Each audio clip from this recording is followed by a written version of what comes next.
Дуи најави дека денеска треба да донесат одлука дали ќе коалицираат со СДСМ во нова влада или ќе поддржат малцинска влада, но нема одлука, а нема ни закажано централно председателство.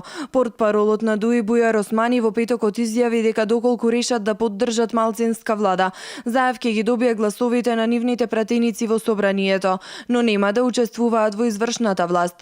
Но интегративците повторно ја одлагаат одлуката дали ќе влезат во коалиција со СДСМ или пак ќе се одлучат за малцинска влада, односно ќе одат во опозиција. Нема конкретна информација кога ќе продолжи состанокот на Централното председателство на партијата, а од Мала Речица велат дека најпрво ќе почекаат Заев и официјално да стане мандатар. Состанокот на Централното председателство не е закажан, а најверојатно и нема да се одржи денеска, туку во наредните денови. Нема причина зошто денеска да има Централно председателство или одлука. Подписите се дадени заради добивање мандат. Откако ќе го добие мандатот, има 20 дена за одлуки, договори, опции, малцинска или коалициска влада, вели партиски функционер на Дуи. На маратонската седница на Централното председателство во петокот, која траеше речиси до полноќ, се дискутираа варијантите Дуи во владата или во опозиција, со поддршка за малцинска влада која би го гласала законот за албански јазик и законите од реформската агенда на земјата.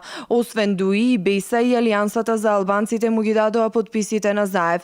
Трите албански партии децидни. Условот е целосно спроведување на барањата содржани во заедничката платформа, но коалицијата е неизвестна. Дуи учеството или неучеството во владата го условува со донесување на законот за употреба на јазиците, кој го договараа со СДСМ и за кој имаат начелна согласност. Доколку дојде до договор со СДСМ, најзначајно е што ќе биде одблокирана работата на собранието, кое во овој момент е закочено поради тоа што нема председател.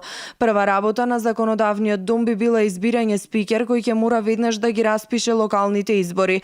Роковите за изборите на големо течат и сега единствено може да биде запазен 14 мај како датум за одржување на изборите, доколку тие бидат распишани на почетокот на март.